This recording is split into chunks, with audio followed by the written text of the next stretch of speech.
more specifically from Wigtown, so that's Scotland's national book town. An undergrad in law, quite quickly realised that I didn't want to be a solicitor. It is at the end of the day, it's a business, but I have all these ideas that I want to promote that kind of hopefully take it a bit beyond that. And she was the one that taught me to read and write, mainly just because she wanted me to start school and look like a genius. Which is what she did with my dad as well. Generally, I'd say my customer base is people that look like me. And I remember just, I felt quite emotional. I kind of locked the door and I was like, oh my goodness. I can't believe, I kind of said, Aberdeen has turned up for me.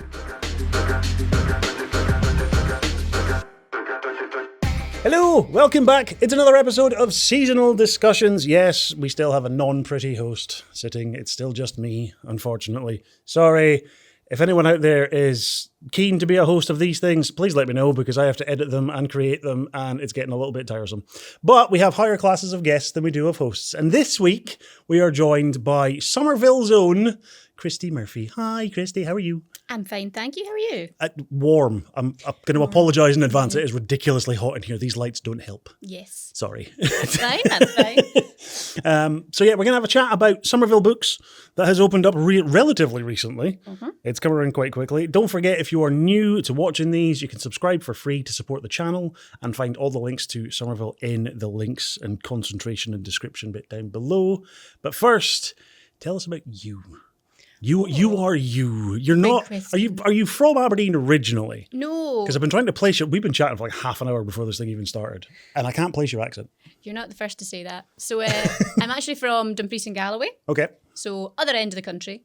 I'm actually more specifically from Wigtown. So that's Scotland's national book town. So that's where I'm from. And then I moved up to Aberdeen for uni when I was 18, so 12 years ago now. Yeah.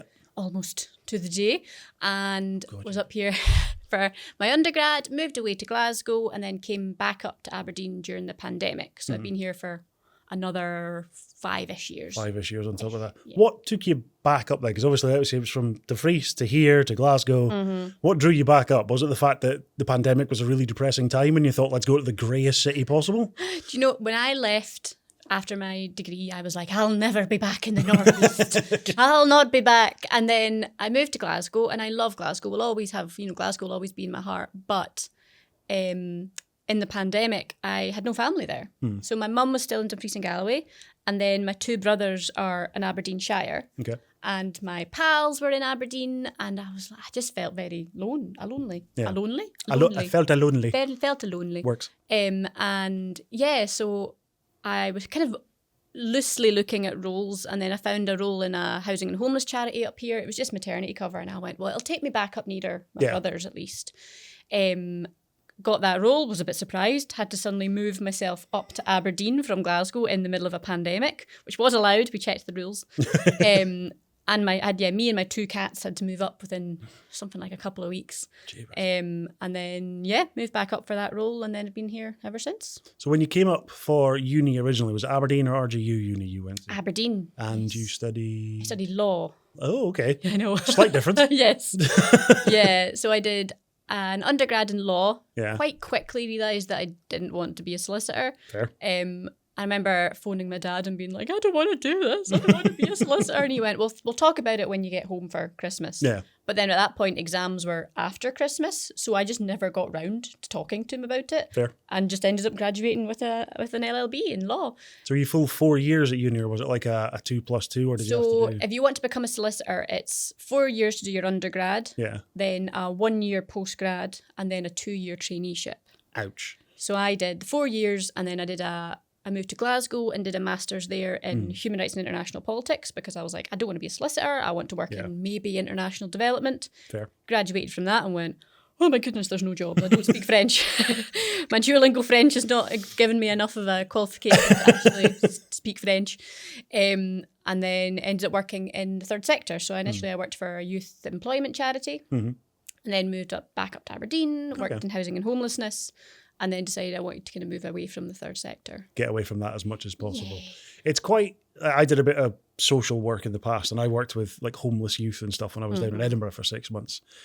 I can't lie, it's probably one of the most emotionally challenging, yet emotionally rewarding things at the same time.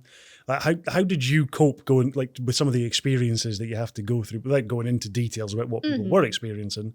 How did you cope personally with that kind of stuff? I think you're either built for it or you aren't.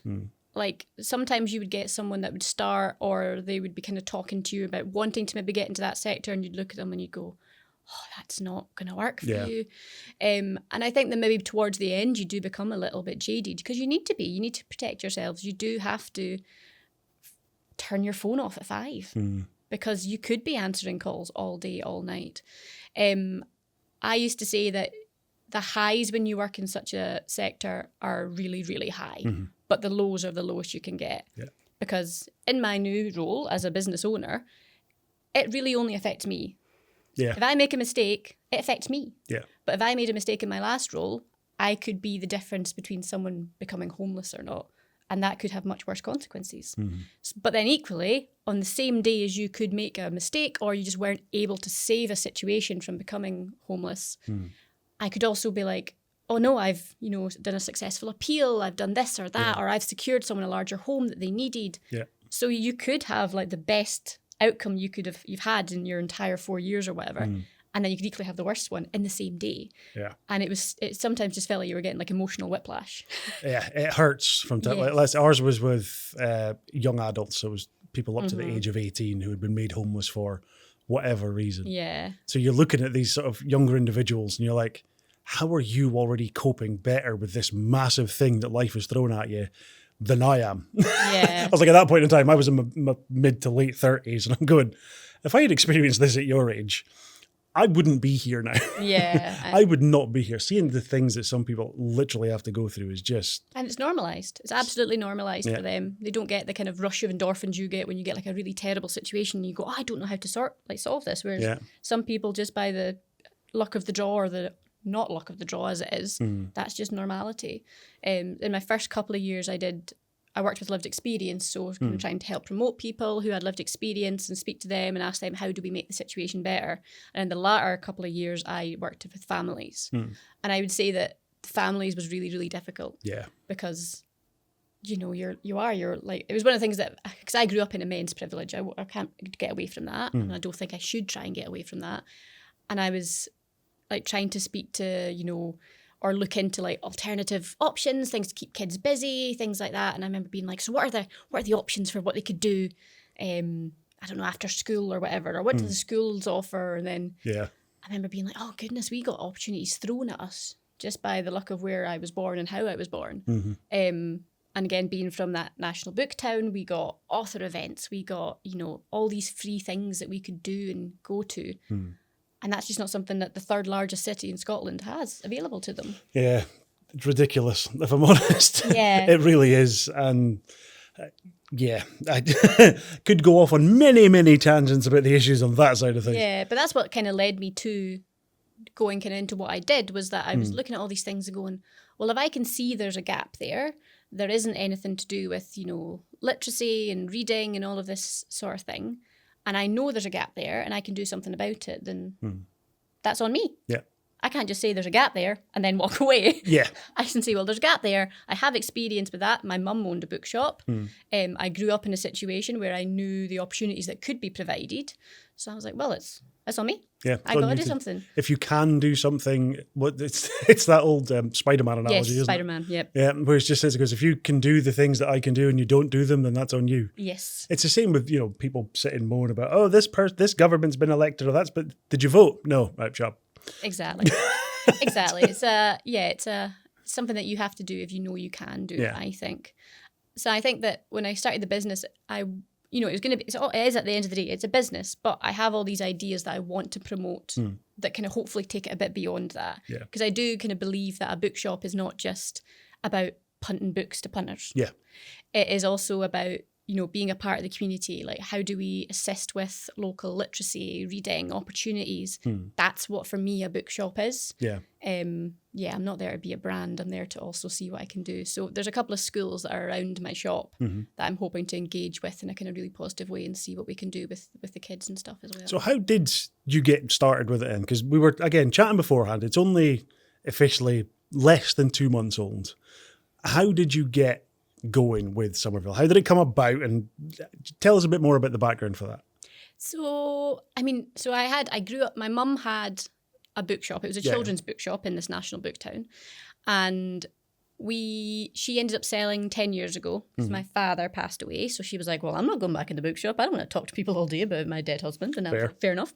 So we were all in Aberdeen and she ended up moving back up. And I'd always said, there's something missing up here. There's no bookshops. And when you're from where I'm from, which is a tiny, I'm from actually a village outside of Wigtown, which is even smaller. But Wigtown, every second unit is a bookshop. That's what it's got going for it. And I would walk around the third biggest city in Scotland and go, just nothing. There's not much up here. And I used to say to my mum all the time, I need to do something about that. And she was like, well, you just have to do it then. You can't talk about it. You got to do it. And I was kind of thinking, well, so 2025 is the year I turned 30. I just turned 30 a couple of days ago. Belated birthday. Yay. It's also the year that my contract with my old work ended.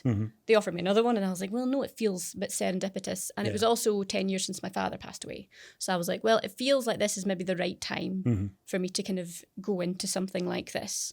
So I started kind of seriously looking at a unit last year when still in my employment. Found a unit. I wasn't able to sign the lease for many months after because it turns out it's not something you can do overnight. Who knew? Sadly, yeah. So I looked at a unit in October and it was June that I signed the actual lease. But yeah, and I just started talking to business development, all these sorts of things. I went and spoke to other bookshops. I joined the Booksellers Association and did some courses on, how to start a bookshop, that is. And then, in the start of, I can't remember what year it was. I think it was 2024 or 2023. It was my granny passed away. So she was Jessie Somerville Murphie. And she was the one that taught me to read and write, mainly just because she wanted me to start school and look like a genius, which is what she did with my dad as well. Every little help. No, that's the wrong brand. That's the wrong brand. It's not our brand. But yeah, so she was like, I want you to look like really clever. And I went to school. My teacher was like, oh, she's a genius. And then after a while, they went, actually, no, she's not. She's quite good at this thing. So she taught me to read and write, and she always had a book in her hand. Always was reading. Like up until our kind of last few months, she'd gone blind in one eye, and the only way she could actually read anymore was she had a Kindle on max font size and a magnifying glass on her one remaining eye, but she was still reading. She kept at it. Still reading up until the very end, and she died and she left us some money. And because I don't have my dad anymore, and unfortunately trauma, after my dad passed away, his sister passed away, so they went from having 2 kids to 0, and they had just me and my brothers left. So the money that would have went to my father went to me instead, and I went, well, I don't want to just You want to sit with it. Yeah, I don't want to sit with it. I don't do anything exciting with my life, so I'm not going to spend on it on like alcohol or anything. Yeah, so I was like, well, I think I should do something with it that she would be proud of. Yeah. And I knew that she would love that. So yeah, I always kind of picture her in the corner of the bookshop on my chair that I've got for ladies of a certain age. It's a nice big comfy chair. And I imagine her sitting there and just going, and just like, whittering away or insulting me or something. You can see her with a magnifying glass in the corner. Like, you can't read a Kindle in an independent bookshop, but she would be. Watch me. Yes. But yeah, so that's kind of what I imagine. And yeah, so that's why I named it also Somerville Books, because it was after my granny. Yeah. That was. But you're not you're not what people would expect from a standard, I'll call it a high street bookshop. Rosemount's better than the main high street in Aberdeen. We've established this many, many times.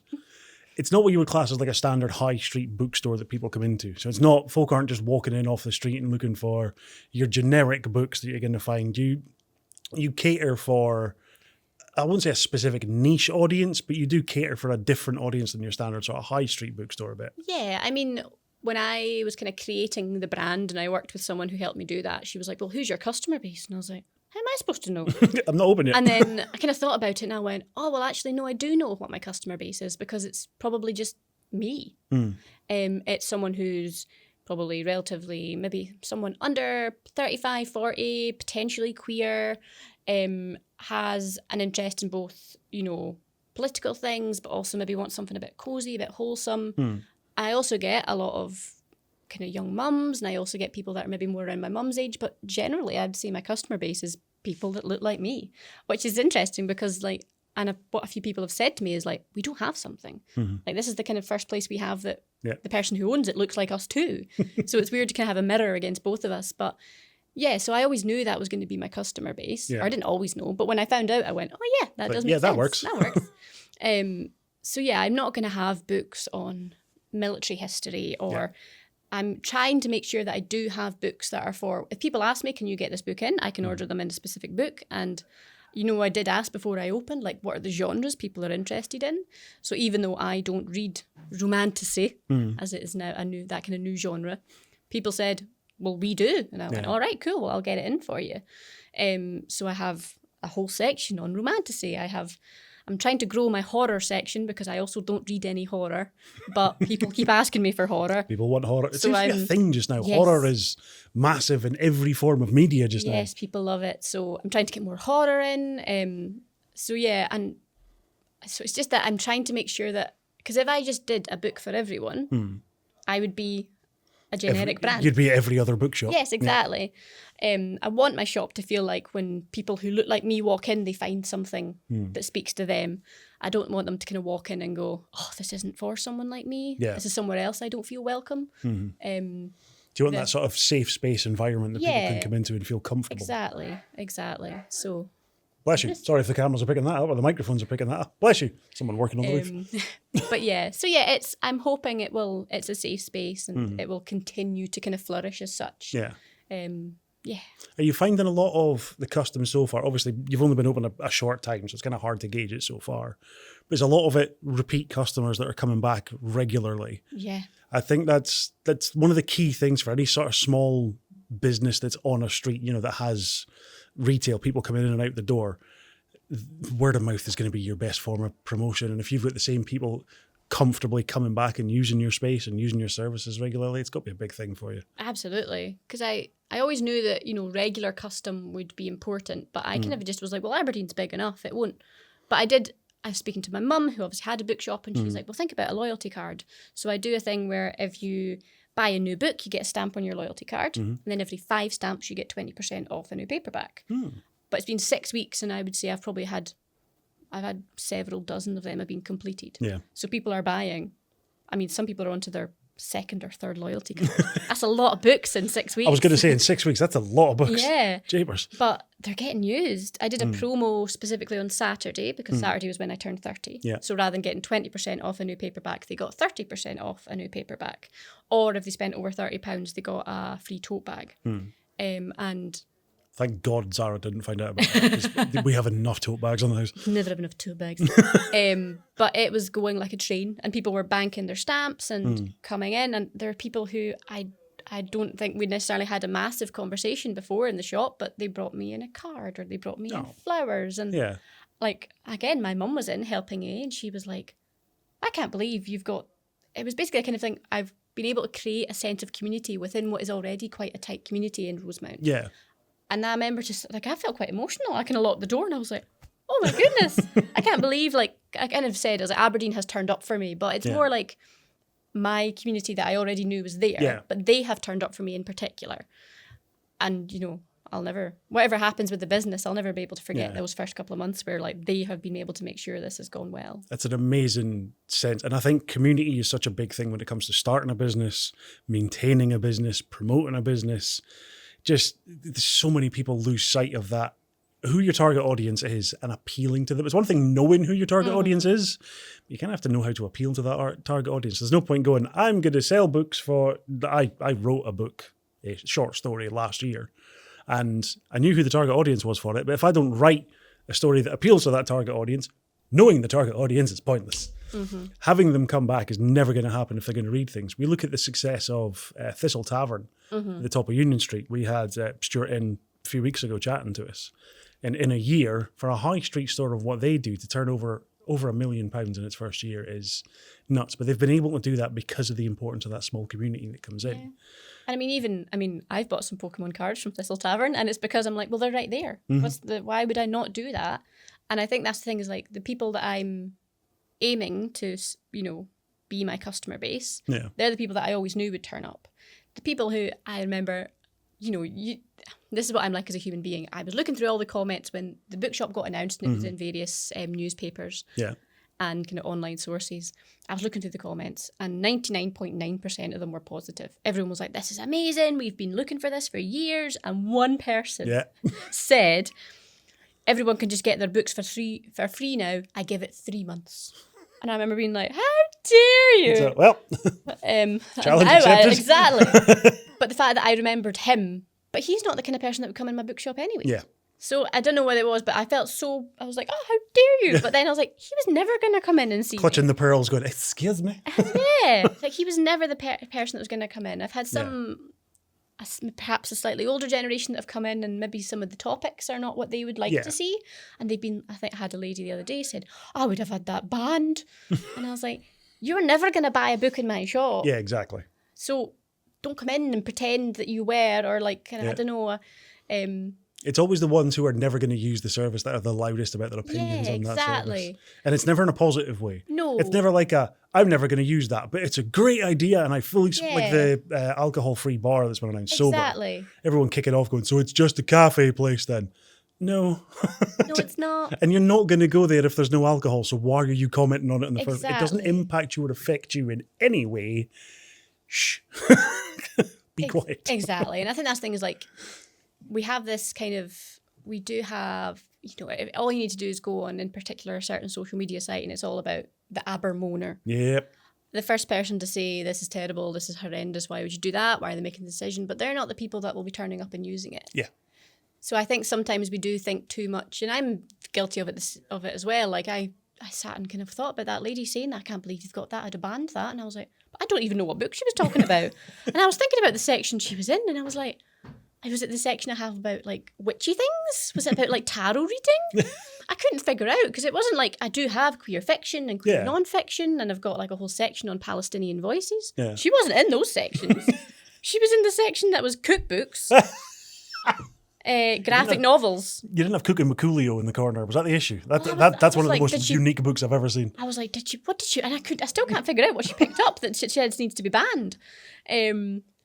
But yeah. I love that. So it is. It's the kind of thing where like, I think I'm terrible for focusing on the negativity, and maybe we all are, because they're often the loudest. They come in the shop and they say, I would have banned that. And then you're going, but what was it? I don't know. I wasn't into the obvious. Okay. Yes. Where is it? Exactly. But actually what it's easier to focus on is the people that brought me flowers to say happy birthday, the people that brought me a card to say happy birthday. So on Saturday I did my promo, and some other businesses were like, I can't believe like that's not sustainable. And I was like, I know, but this is 6 weeks since opening. Yeah. It's sustainable right now. And I did 3 times as much business on Saturday as I did the Saturday previous. Yeah. So something worked. It's working. And again, we don't see a lot of, like, I don't know how much you actually market Somerville as a whole outside of what we've seen prior to it opening and when it just opening. But everyone's aware of it. And I think it's not based on the posts that have gone up on LinkedIn or necessarily the ones on social media. It's that community talking about it to the community. And yeah, I can't imagine the sort of the positive emotion you must feel when you're seeing stuff like that. Oh, I remember, so the day I opened, I knew it was going to be busy, but I don't think I quite had a comprehension of how busy. Yeah. And I had, how many books did I buy in? I bought 4,500 books to come into the shop and stock my shelves. And my shelves were definitely overstocked.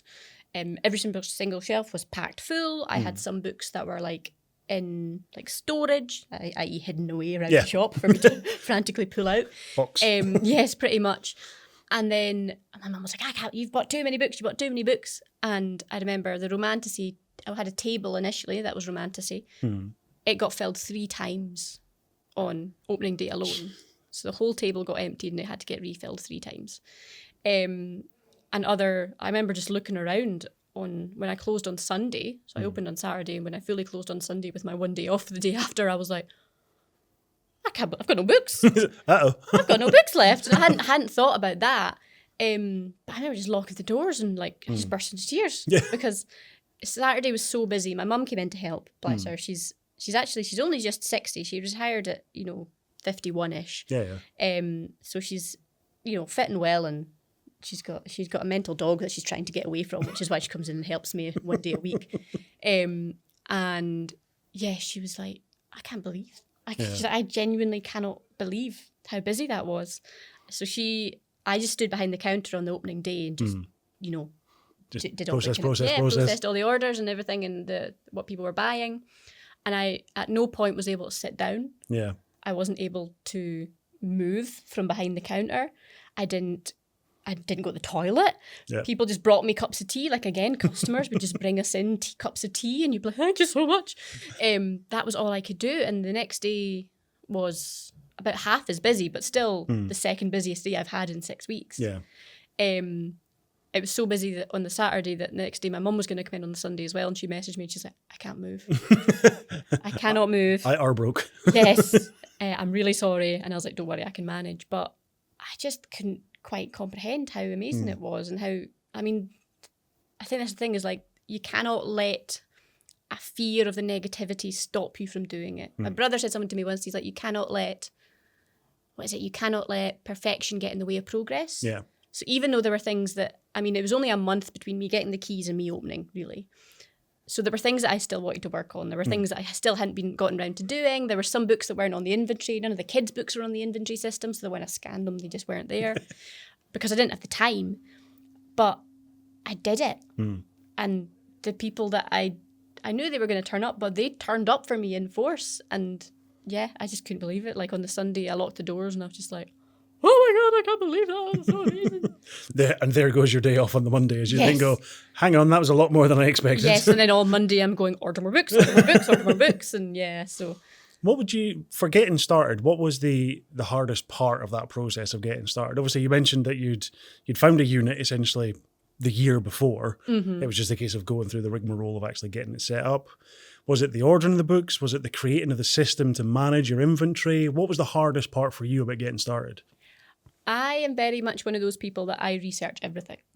Like before I go to a restaurant, I'm the person that's on their social media, that's checking the reviews. Yeah. I'm looking at the menu, making sure there's something on that I want to eat. Yeah. If I'm going on holiday, I'm doing all the things. I'm making little Pinterest boards, all these things. So I'd known for a good few years I wanted to do it. I started taking it seriously maybe about a year before I did it.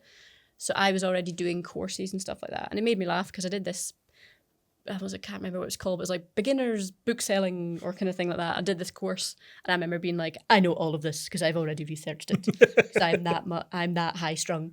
And yeah, I remember just looking into it, but it was, so a lot of the things I kind of had an idea of. I kind of knew what point of sale I wanted to use. I knew that there were some things that were beyond me. The whole kind of brand website stuff, like as much as it interests me, I have no comprehension of how that starts.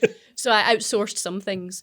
The biggest thing was having the guts to leave my secure job that paid a good amount into my pension that would have had me, like they said, they're like, we can get you another contract. We'll give you a full-time permanent contract that isn't tied to funding. And I went, no. No thanks. No. And they were like, I was like, You're like, I'm as surprised as you are. Yeah, genuinely. I don't think they could quite believe it, and neither could I when I was like, actually, I don't want it. Like the guts to do that, and just realising that this all starts and ends with me. Like if I, for any, whatever reason, have to pull away from Somerville Books, I mean, it's named for my granny. I'm not about to sell the kind of the title of Somerville Books to someone else. So yeah, it's the fact that if something does go wrong, if I'm unwell, if something happens, like if I have a family tragedy or something like that, then the shop does just have to close. And that if the shop's closed, I'm not making any money. Although making money in this society, does that happen? Who knows? What is this making money you speak of? Yes, exactly. What is a profit? But yeah, like that all ends. So it's just the fact that it's accepting that you are the owner of all the risk, really. And I like my landlord. My landlord's lovely. Yeah. But I still got to pay him rent. Yes. Doesn't matter how much we get on. He still wants rent at the end of the day. It's like there is still a cost to be paid for this. Yeah. And you can mitigate some of those things. You can get the right insurance. But there's some things you can't control. Like, 10 years ago, I was just a very normal student going through life. And then my dad got hit by a car. And then overnight, my life changed. And that was something that nobody could control. Yeah. And I think that's when I started to kind of realise how short life is, and that I mean, my dad was on his motorbike. He was doing his hobby. His great love was biking. And I was like, but I think if you're going to go, you got to do it when you're doing something you love. Yeah, 100%. And for me, I was like, I know this is a risk. And there's some people that would say, I can't believe you're giving up your pension, your security, your means to pay your mortgage to do this. But I was like, well, if I don't and nobody does, then that's how we don't have high streets anymore. That's how we end these communities because nobody takes the risk. Yep. So it feels a little, I mean, it's terrifying. I've got one of these smartwatches that tells me when I'm stressed and it goes off every single day. It's like, you are diminishing your battery by being stressed. And I'm like, I know, like, I can feel it. Thanks for pointing out what I already knew. Yeah. Now I can see it in writing in front of me. Exactly. And it always makes me laugh when it goes off in front of strangers and I'm like, or like customers, and I'm like, I'm not stressed. I'm very chill and calm. I only have mine. I've got a heart murmur. So I use a specific brand because apparently it has the best heart rate tracking on it. Yeah. I also regret doing that because now I see constantly that's a problem. Yeah, it's like, I didn't think I was stressed. I was like, I just go through life thinking all of these things and think about every worst eventuality. And then my watch goes negative 15 points. And I'm like, I have points? That makes me more stressed. It's when it tracks the sleep and you get up in the morning and it's just like, you did not achieve enough rest. I'm like, thanks, I know. It gives me a fitness age. And I'm like, I don't need that. Don't give me a fitness age. I don't need to. I feel it in my knees. Yeah. I know how fit I am. Don't tell me. That first day of being like the first 2 days as well, your legs must have just been like, no thanks. No, so I've actually, if anyone ever comes into the shop, know that I am wearing my slippers. Yeah. So I've stopped actually wearing my shoes in the shop. They go off and they go into the store and I will go my slippers because it's the standing, it's the walking around, it's the boxes of books are heavy. Yes. So like trying to open and they're so glued shut as well. So things like even like trying to fold them up to put in your recycling, you almost can't do because they're so sturdy. So yeah, things like my nails, I try and always have them nicely painted. But between the vitamin deficiency I obviously have and the opening all of these boxes, they are in tatters at just all destroyed. times. So yes. Can you imagine how bad they would be if you didn't have them almost protected by painted though? Exactly. I used to do my nails quite regularly and honestly, I'd look down anytime they were chipped or anything started to come off and I go, is that what I was doing to my nails without the stuff over the top of them? How much damage have I been doing to myself in the normal day to day? But the other thing that has also, because I was so worried about the risk that came along with this. Yeah. Because that was the thing that worried me the most. I was like, I'm 30 and I'm signing up for this. I mean, it's a 10-year lease. I've signed on to this to take me to 40. But actually it was the way that all the other businesses in Rosemount went, amazing. Yeah. This is so good. Thank you so much for doing this. Or we're so, like so many of them came on opening day or opening weekend. A lot of them were open on the Saturday, but they would like swap out and come down. The bread maker next door, I don't know if I could have asked for better neighbours in the slightest. They have been so supportive. Came in so many times before I opened. They know my tea order by off by heart. Just they pure by name. Yeah, regular, cool. Tea bag out, 2 sugars. And I'm like, yes, please. Oh, it was a rough day, let's do 4. Knocking on the window as you go past in the morning.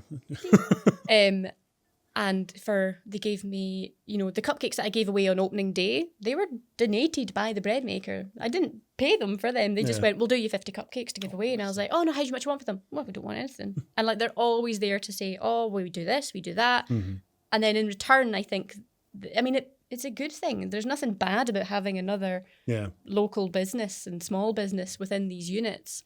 They also had a really busy Saturday when I opened. They said they were rushed off their feet. Noose and Monkey across the road said they were also really busy. People came specifically for the opening.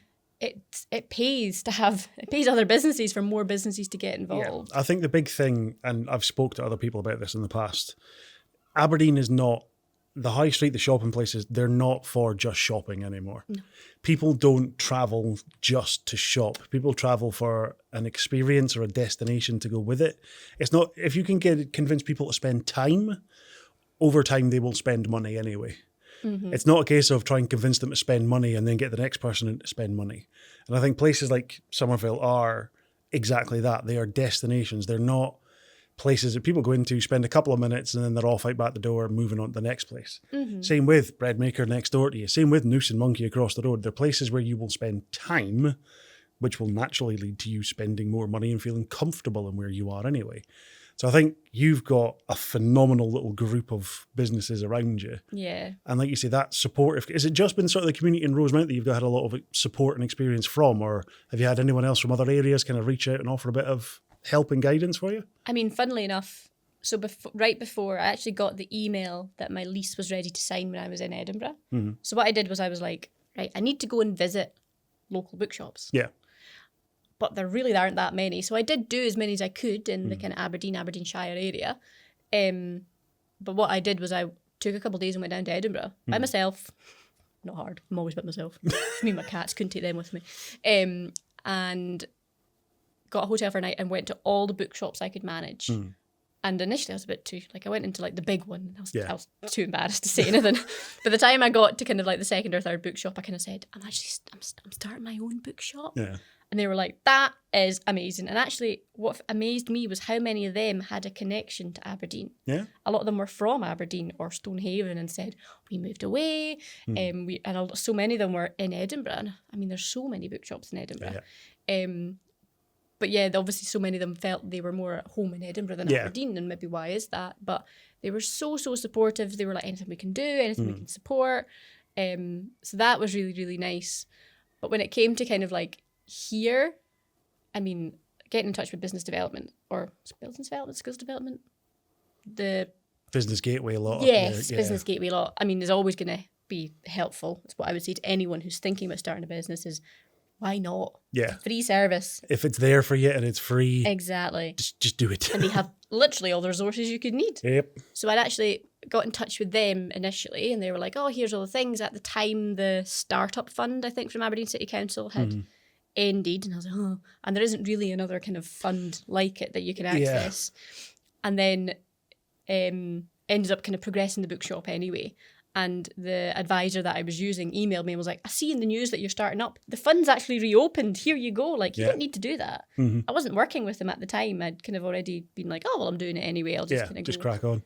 And then, like, he didn't need to do that. And I think this thing is like, the Rosemount community is really strong, really passionate, and has supported me. But Aberdeen as a whole has. Yeah. We talk about the Abermoners, but I don't know, there has to be another thing. There has to be another word we can use for like the positive Aberdonian people. We'll find one. Create one. Leave it in comments. I don't know. I can't. Aberdreamers. Ugh, yeah, just weird. Welcome to puns. Yeah, but they have like, I mean, not everyone that comes to see me, or not my regulars aren't all Rosemount. A lot of them are. Yeah. Probably the majority of them are, but not all of them. So yeah. I am just, slightly blown away by the positivity because that's what everyone said. They're like, oh, it's the negativity will get you down. Well, I haven't really found it. If you let it get you down, you will. Yeah. I'm a firm believer in, everyone goes on about, I don't care what people think of me. I think there's something to be said for not caring about what people think of you. There's another thing of where you go, cool, you have that opinion, but I choose how it affects me. Like, you can have that negative opinion, but it's up to me if I want to then be angry or be upset about that, or whether or not I just hear it and go, cool. Bye. Yeah. That's the thing is that my shop isn't going to be for everyone. No, I'm exactly. very aware of that. But I didn't create a shop for everyone. Yeah. One of the things I've done is I've joined up to be in a apartheid-free zone, and I'm so proud of that. But I'm not pretending that I know absolutely everything. So I'm absolutely willing to take feedback, or people are like, oh, well, you're doing this and that's actually not in line with that, and I go, oh my god, I didn't know, I didn't realize. But I always try and go back to that thing that my brother said. Do not let perfection get in the way of progress. Yep. And that kind of can hit on everything when it comes to your business, whether it be the books you stock, the customer base you're kind of aiming for, how long it takes you to wait to get all these licenses in from the council that you. But yeah, it's just it is. I'm trying to take it day by day, and also I'm trying not to get carried away because it's been so good. Yeah. But I'm also like, it's been summer, it's been a heat wave. There's been tall ships, there's been Victoria Park Market, all these things that kind of brought people to the city. I don't know what it's going to be like yet in a month, 2 months. Yeah. I can't pretend that I'm, I know I'm going to have 2 weeks probably where I close, which is already giving me palpitations. Like, oh, closing. Just the thought. It's like, I know it's coming, but I'm not dealing with it right now. It's just trying to figure out when is that and all these things. But that's something for me to think about in a month. Yeah. I don't need to think about that. Monday's my day off. Monday's your day to sit here and just chat nonsense. And I can do that. So you chat about the bookstores down in Edinburgh. I mentioned to you beforehand, I lived in Edinburgh for 6 months. I was on Leith Walk, just off of Leith Walk. And there was an independent bookstore there. I don't know if it was one that you got a chance to go to. For the life of me, I can't remember the name of it. But it was an absolute just haven of small corridors, little alleyways of books. There was, like, it had a cafe within it. But it also had just randomly dotted around chairs in random places next to a window or here, Probably there, and everywhere. I think so. Big one, 2 floors. Right on the corner. Right on the corner, not far from the train station. So I stayed about 5 minutes down the road from that. And I remember going into it, and I think I spent like 2.5, 3 hours in that place. Yeah. Because it was just that, okay, I must have seen everything now. What do you mean there's more stairs? Yeah. What do you mean there's a lift over there that could do? Where am I going? I don't even think I'm in the same building anymore. I've walked through so many corridors. Yeah, but that's the thing, is like every bookshop is so different, because you've got somewhere like Toppings, which does have probably a book for everyone. Yeah. But then the bookshops that I actually probably found myself more aligned with were Lighthouse Books. So that's the one that does kind of radical left-wing books. They're all about kind of books that I went out with like 3 stars. Oh, God. One of those boxes again that you still haven't shared out yet. And then, or like Argonaut Books, which is a bit further down on Leith Walk. I think Leith Walk. I don't know my Edinburgh geography very well, but Same. those were those were like the bookshops that I actually myself aligned with more. And I remember going in and going, "This is what I want to do." Yeah. I was worried when it came to like the decision on what to stock was quite difficult, because initially I was like, it's just going to be kind of general, and then I was like, well, I don't have the space to be totally generic and general. I have to figure out what it is within that I want to do. So I do have a small non-fiction section, but it's quite curated to what I think is most important. Yeah. So climate, race, feminism, kind of LGBTQI plus rights, things like that, and Palestine is for me really, really important, and obviously some other kind of countries that are in similar situations. But I had to be curated about what I wanted, and I was worried because I was like, I don't know if Aberdeen's the place for a kind of a bookshop with maybe a little lefty swing, and then absolutely not the case. And maybe that was me not thinking positively enough about the people, because the section that I think goes quickly, as the quickest in my shop, I mean, the romanticy section does go. Yes. But it's the section on Palestine. Yeah. I cannot keep the books on that table quick enough. And I actually like that kind of, those are things that get me choked up, because I go, there is care there and here. You just need to find it. Yeah. There needs to be, it sounds daft, but right now that right-wing side of things is louder in so many communities throughout the UK, not just Aberdeen, but throughout the UK just now. And it's the old adage of, they're loudest, therefore everyone listens to them and they're in the press more. It's a shame, because everyone else is still there, and it is still a greater number of people who are on the left side. As much as they try and hide it and mask it under whatever numbers they want to create, it's not. Aberdeen is still very much left-sided. I think as a whole. And it's one of the reasons that I feel more comfortable back up here than I did when I first moved away, is because you have to look for those areas, because they're not loud, they're not vocal, they're not in your face, but they are there, they do exist. And it's nice to know that you provide a space where people can come in and learn more about it. I like to think so. Like, I can't pretend I actually had someone that came in and went, I'm worried about someone in my life who I think is kind of becoming part of the manosphere, all these things that I'm concerned about. What books should I give him? And I was like, ooh, pressure. And I did have a few. I was like, well, I've got these ones. There's also some of the classics, books that were written years ago are still relevant today. We might think we've changed huge as a society. I don't know if we necessarily have. Yeah. And then I went on Instagram and I said to like my audience, I was like, well, what are other books that you recommend? And I've been able to get so many more. And again, those are also really, really popular. But like you say, just because certain groups don't shout the loudest doesn't mean they don't exist. Yeah. And I like to think that my shop can be there for people that are both the ones that like to shout loud and the ones that just want to exist in peace but also learn more. Yeah. So yeah, hoping that's what my shop's there for.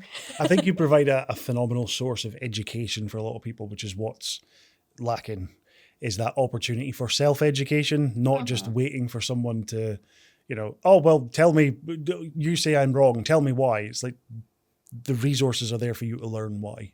It shouldn't. I can point in the direction of these resources, but it's not up to me to spoon feed everything to you.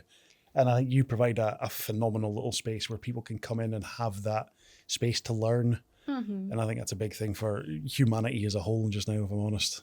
I think literacy as a whole is political. Yeah. Everything that comes down to everyone's ability to read and write, everyone's ability to challenge, to critically think, that is in itself political. Because it's determined by decisions that are made in political spaces. Yep.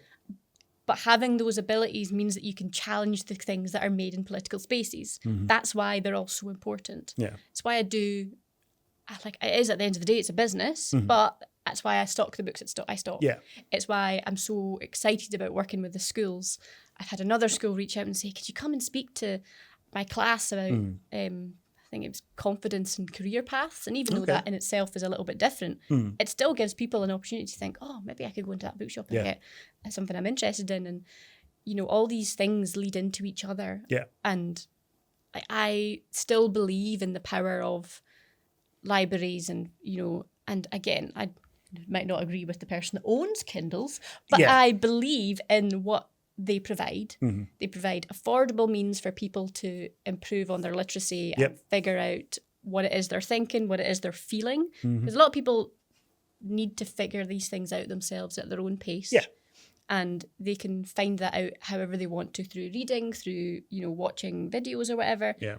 But again, the ability to challenge and critically think and maybe change your mind can often come from these skills that you learn through reading and writing. Yeah. So that's why I really strongly believe in the importance of the things that, you know, reading and writing can provide. And that's why, for all that I, you know, own this business, I'm still like, well, this is business, but equally, what if we did this? Yeah. And we can do it for free and we can chat about it and I can give you my time. That's why I'm really excited to work with the schools. I think, I just think that's going to be so exciting, and I'm trying to come up with ideas about what we can do, and they're chatting about maybe doing like a passport almost. Okay. So like a passport where it's not just going to be about, you know, you get a stamp if you've read a book. Yeah. That could be part of it, but it's also going to be like, well, design a character who maybe lived at this place in Aberdeen or Rosemount. What is important about this place in Aberdeen? It's about kind of getting people to kind of also investigate and question themselves. To engage with the prospect as opposed to just reading about it and doing something. And also engaging with the community. Yeah. It's so important for people and for kids, and it's about, you know, respecting and challenging and all these things, and things like, you know, it's maybe not something for, you know, younger kids, but for older kids, who's that statue of? Yeah. And why is it there? And why do you think it's still there? Yeah.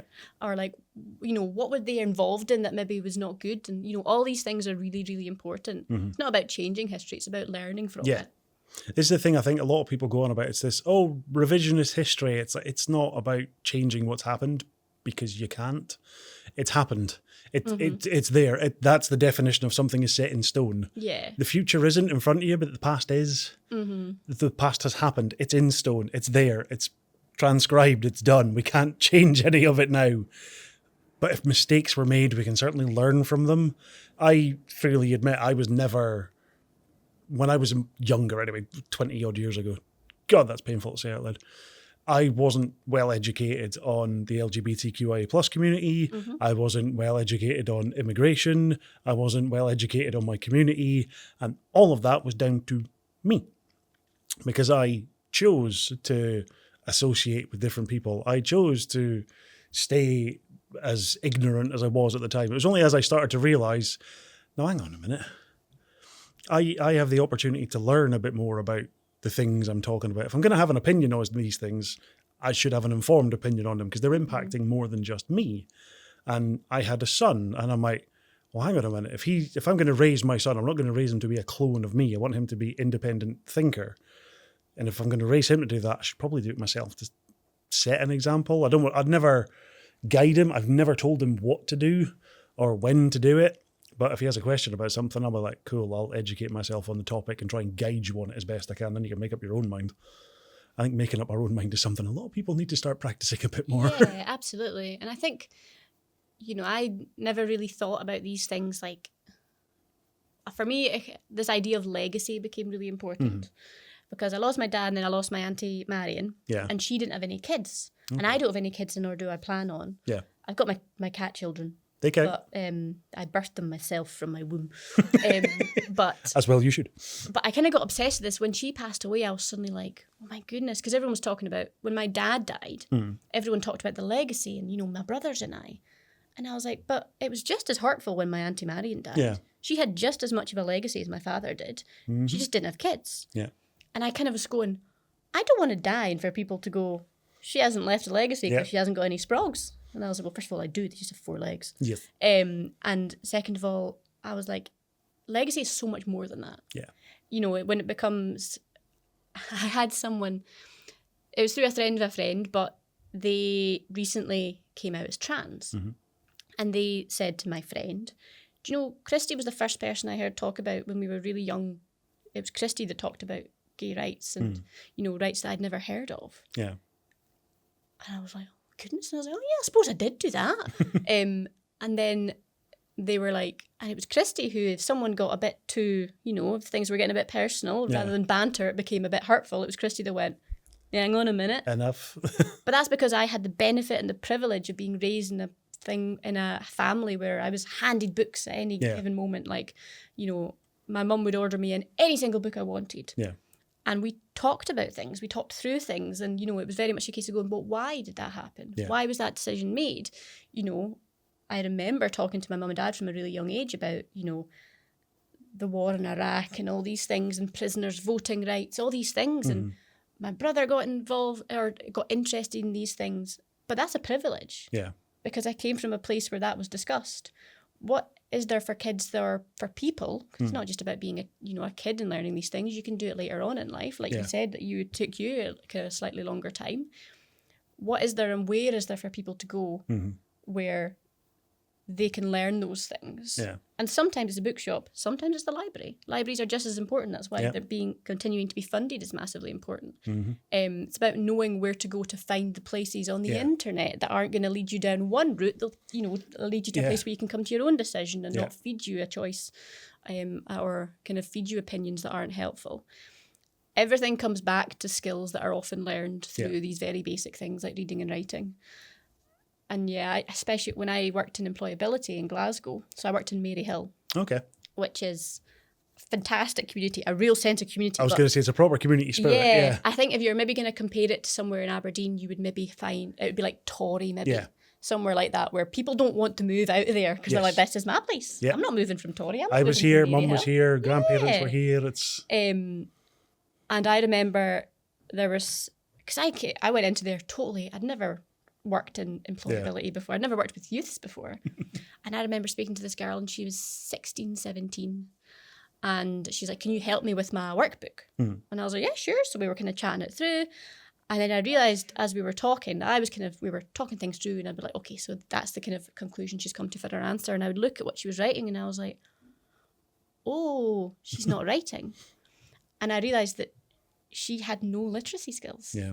She actually had got to the point of being 16, 17 and she was really struggling with reading and writing. Yeah. And we spoke about it some more and it was all to do with how her family didn't actually necessarily want her to read and write because they wanted what she could provide them with, which was free childcare for her family's other young kids.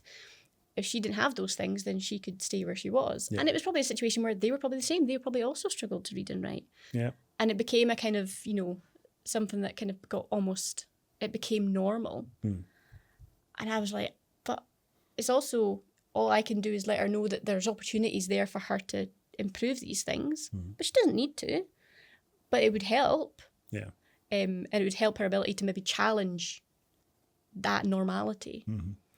Because you only start to realise that maybe how you've been raised isn't healthy for you or sustainable for you as a human if you can look outside and look if at the you big all picture. of a sudden see something else that hasn't been an experience for you or was never even an option as an experience for you, if that piques your interest or catches your eye or engages you in some way, all of a sudden you think, hang on. And it opens a whole new world. Yep. All it takes is one crack in a window for you to then walk into a completely different environment. Exactly. But it was the first time I'd ever been aware of that. I remember going, oh. And again, it's when you start to kind of look back and go and kind of question things. Because you float through life. Who doesn't float through life? Yes. And then you get to a point where suddenly something happens and you go, oh, so that was because of this. And this followed from that. And they maybe used the Young Scot card in school for a lot longer because they got free school meals. Yeah. And I didn't think of that because I didn't need to. Yeah. And again, it all comes back to having the empathy that you know, sometimes people talk about empathy being, you're born with it or you're not. I don't think I believe that. I think sometimes it just comes from education and just knowing, because I think a lot of people do feel, empathy for people. They can't put it into words. Yeah, they're not sure how to express it properly. Yeah. And again, I think all of it comes back to the central core skills that so many people are now missing. Reading and writing and challenging and critically thinking and all these parts. Yeah. So yeah, whether I talk big for someone with one wee bookshop. You have a bigger impact than I think even you would realize. I know that you know the impact you have on the community who use your service. But I don't think you realize just how big that impact is on the wider community as well. I think you're aware of it, but you're still in the new stage of, no, I don't want to think that big just yet. Yeah, I think it's because it was terrifying enough creating this. Yeah. Which is a small bookshop where I'm the only employee. Yeah. And people keep asking to be more employees, and I'm like, no. Give me a few months, please. Yes. Let me pay myself and earn enough to pay that first. Yes, thank you. Exactly. Yeah, I know that feeling. So when I can kind of figure that stuff out, that's one thing. But to think about where the shop could lead is totally different. Because my idea initially was for it to actually have a charitable wing. Yeah. And it would be, organising author events to go into schools around the city and all these things. But that has to come later. I don't know how much later. Later is very ambiguous. Yes, It could be, that's very ambiguous. So I don't know if it's, later on in the 10-year lease or if it's maybe earlier than it is, or what I think of initially. But I have all these ideas.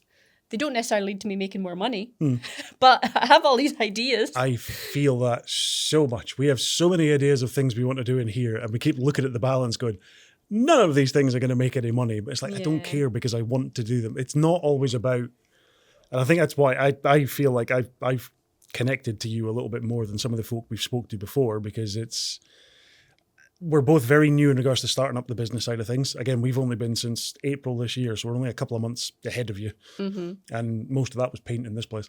Although I missed a couple of bits on the roof. There's a nice little big brown stain on that ceiling tile. Oh, I know the feeling. Yeah, some of those I don't really know how they got there, and I can't reach to deal with it. But everything that we do, even this podcast, other things that we've done, are all about what can I do that helps a situation for other people. And yeah, it's just like none of this stuff is long-term sustainable if it's not going to be making any money. Yeah. But we want to do it anyway. And it's also difficult to admit without being too negative that it's not easy to start a business. Yeah. Like, to be blunt, the amount of capital required is beyond most people's means. I just happen to have the benefit of a dead granny. But it doesn't change the fact that even without that, the ongoing costs, rent, business rates are, I'm still worried about that, and I still don't know how sustainable that's going to be. Business rates really worry me. The electricity that I pay. I remember being like, that can't be right, when they gave me my quote, and I looked and I was like, oh my goodness, that is right. And switching from lights to candles in a bookstore is not really the most. I don't think the fire service would be super happy with that one. But yeah, so we're going for a homely feel. Yeah, not that much. Like, that's a lovely open fire. Oh, wait, it's the non-fiction. But yeah, that's what she said should have been bad. Yeah, but yeah, it is. It's just like, I can't. I have all these lovely ideas, but they're only feasible. Yeah. When it's also something that is affordable aside from the business. Yeah. And you can't pretend that this environment is super, super helpful for businesses or, promoting businesses. Yeah. I saw an article, I think it was on STV News, and it was talking about the fact that now the majority of businesses are ran, or small startup businesses are ran by women. Yeah. But there's also the stat that I think it was 61% of businesses now fail within the first 6 months, 1 year. That's terrifying. And something has to give, because all these efforts that are going into saving Union Street and all these things, so important, massively so. But I think there's bigger questions as to, well, why? It's like, yeah, absolutely, rents are high, but we also have to look at the shops that are moving into Union Street. They're not shops like mine. No, exactly. And there's bigger questions as to why. It's fantastic they're going in there. We need to fill the units. But a shop like me in Rosemount is never going to move to Union Street. No. and neither would we want to. Mm-hmm. We, the royal we, me and all my people. You and everyone. Yes, me and all my books. And the cats. Yes, exactly. But, there's all these bigger questions, and I think it does... I'm worried about reaching a tipping point where it's only businesses with a lot of money behind them that can afford... I think we've actually already potentially got... It's the only people that are able to exist currently, it feels, are long-standing businesses that have got a lot of customer base and customer trust behind them. Yeah. You can see that in Rosemount. Yeah. I think Rosemount's kind of very... You see that very clearly in Rosemount. It's shops that have fostered such a fantastic and loving relationship with their customers. Wool for You. I know a granny in Huntly who comes into Rosemount because she loves Wool for You so much. Best way to be. Exactly. But it worries me that they can only find a home in somewhere like Rosemount because they're not going to be able to. And neither would they want to. But yeah, I just kind of think there's bigger questions, and I understand the ethos behind promoting these things. But that's also not sustainable. Yeah. And I think actually we need to look at the root. We need to look at the problems that are at the kind of basis of these things. I think the biggest problem with Union Street and high streets everywhere is that they are not used for the same things they were used 30 years ago, 20 years ago, 10 years ago. They're just not. And if we try and rebuild them on those same ideas as we want to put, clothes shops in, we want to putting shops as a whole in there, it can't be the priority focus for them because it's just not going to work. There's so much accessibility for people in regards to online purchasing now that there has to be a reason for people to go into a city centre. There has to be a reason for people to go to a high street. And again, it's that thing of you want to give them somewhere where they can spend time and feel comfortable in that thing. I'm a firm believer in, and I've mentioned it on previous shows, the section that's currently restricted access on Union Street, do what they did to Broad Street and close it to nothing but bus traffic only. Mm-hmm. Take the high street chains that are there, take your Primarks, take your bigger brands, get them into the shopping centres and bring small local businesses back to a high street as a destination spot. So make it somewhere that places like Somerville could be. Because right now, the way it is, it doesn't fit. It's not for me. Yeah, it's just not. And it's not for my customer base. But I think it should be. That's the thing. The high street should be for things like that. And that's the why. That's the thing they need to address, is not how do we get people to come back in? It's how do we change if you're changing the look and the style of Union Street as a whole, change the appeal of it completely.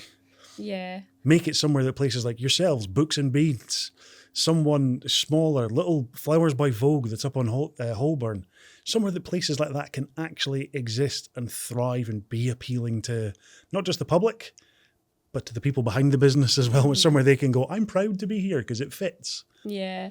And I think it's all these kind of bigger questions that I think as a whole we're all a little bit too scared to maybe address, which is, well, why are business rates so high?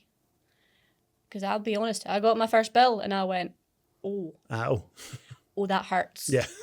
I totally understand the ethos behind it, but I don't think we can pretend that those bills and those rates are affordable and they will. Most people will look at that and go, well, if I was on Union Street, I would maybe get a couple of years off of business rates, but my rent's going to be double what it maybe is in Rosemount. So does that maybe even out?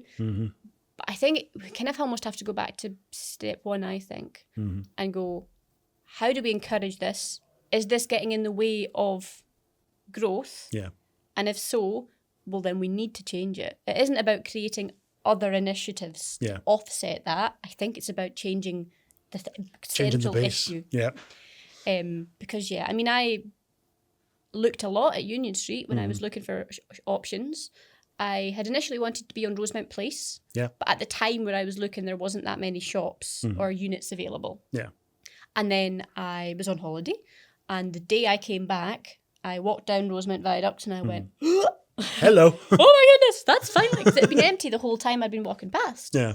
And I saw this unit and I went, oh my goodness, that's perfect. Yeah. Because I wanted a space that was bigger, because I wanted to be able to hold events. I wanted to have author events, book clubs, poetry readings, all these things. So I couldn't have a wee tiny shop. Yeah. But it was getting to the point where I was like, I think I might just have to have a wee tiny shop if I want to take this and do this seriously.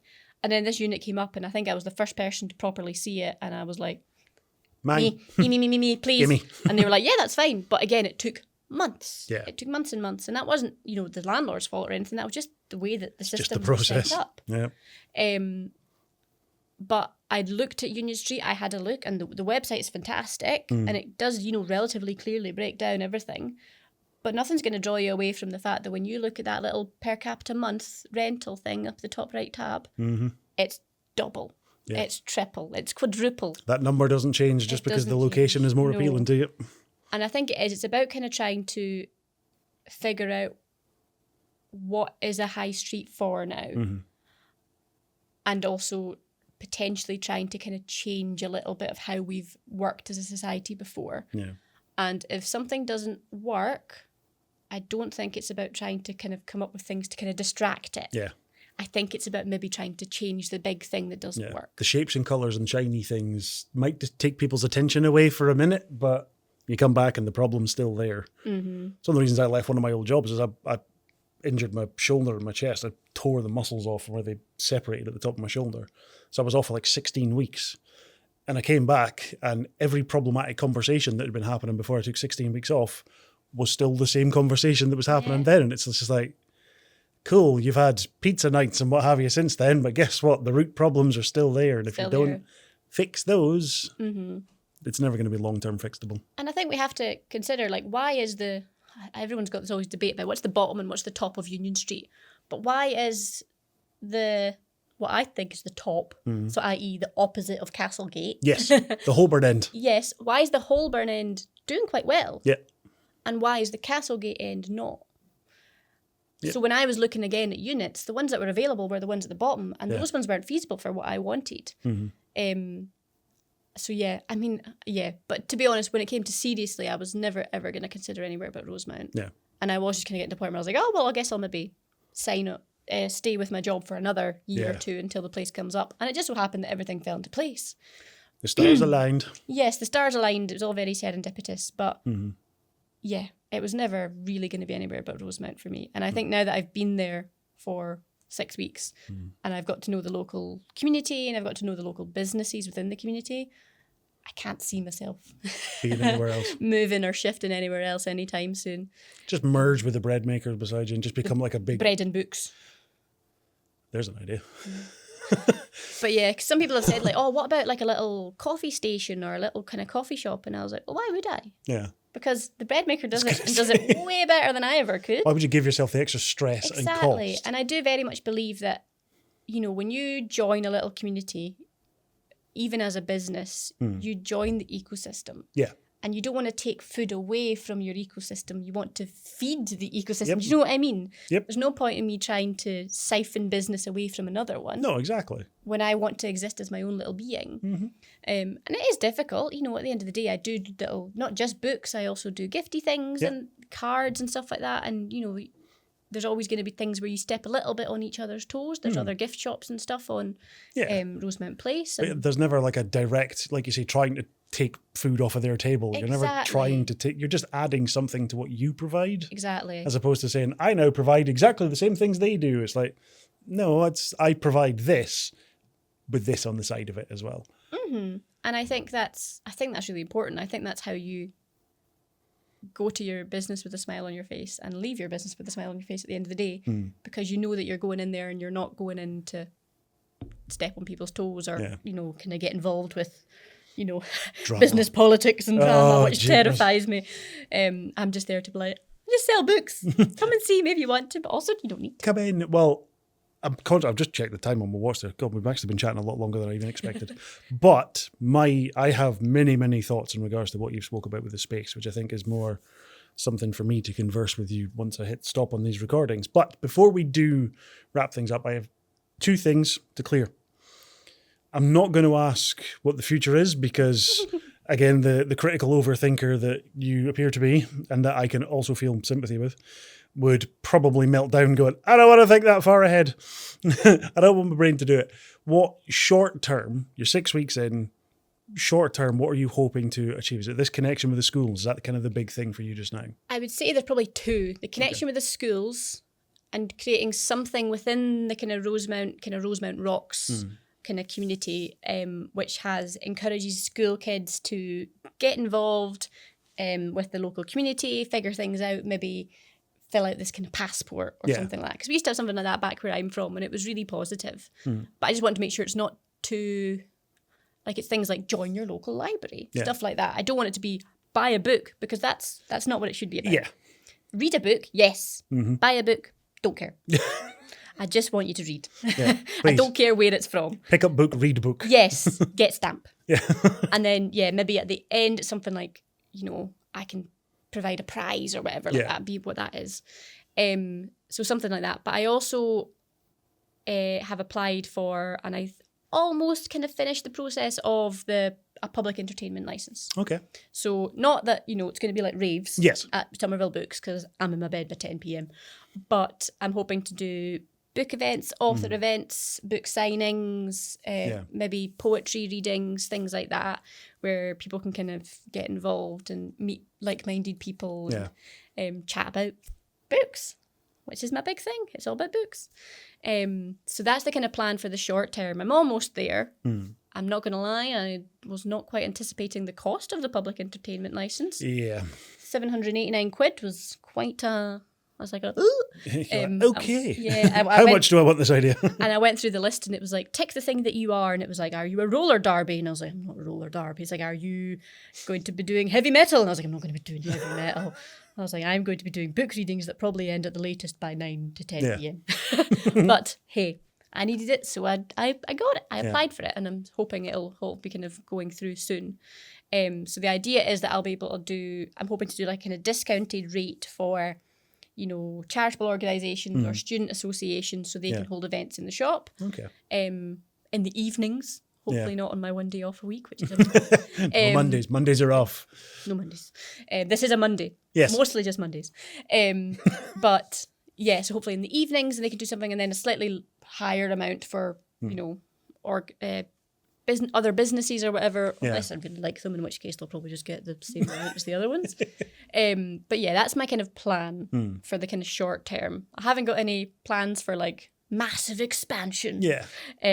But at the moment it's just kind of trying to engage further and deeper within the communities and see what I can provide within those spaces. I love that idea. Well, again, I have thoughts, but not on-camera thoughts.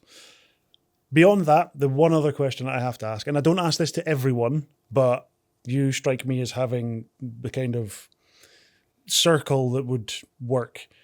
We ask for suggestions or recommendations for other businesses that you think have a good story to tell that would fit onto seasonal discussion. So anyone you think, I'd love to know more about how this person got started, how this business got started, or I just want to listen to this person yap for an hour. Yeah. Anyone you'd suggest or recommend to come on? Well, it'd probably be quite Rosemount specific. That's fine. Good. Fine. So I think it'd be really interesting to find out more about the bread maker, actually. Okay. And a bit how does it work? Because it's this kind of like a social enterprise. Yeah. So how does it work? How do people get involved?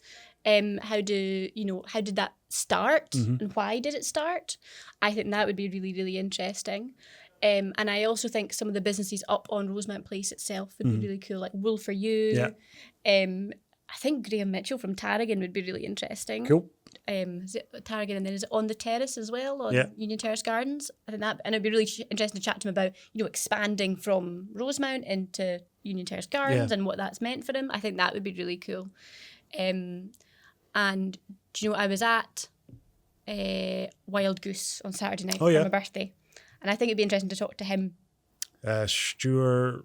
It's Stuart. I think I have actually messaged him. Yeah. Because I did some promotional filming in Wild Goose for a company who, the big red pillars that were like in the middle of the venue to start with. They're now micro cement that was put onto them instead of like plastering or whatever was done. And the company they used was a small local company called Aberdeen Micro Cement. I had no idea what micro cement even was. Apparently, it's like plastering but with cement. That makes sense to me. So we went in and did some filming for that stuff. So I got to see inside Wild Goose, and it looks amazing. Yes, well, I was in there Saturday, and I was just like, this is like, to be blunt, as someone who has kind of been in Aberdeen for the kind of, as it's kind of done, and as we are probably all kind of used to as now people who live in Aberdeen, it didn't feel like the Aberdeen we're used to or the more recent Aberdeen that we're used to, which has felt a little bit tired. Yes. I think we've kind of always felt a little bit like we're waiting for something. Sitting in Wild Goose kind of felt like, oh, this is maybe kind of the vibe we've been waiting for. This is what we've been waiting on. You know, it's that kind of feeling of like, oh, this feels busy. This feels popular. This feels nice. Yeah. This feels fancy.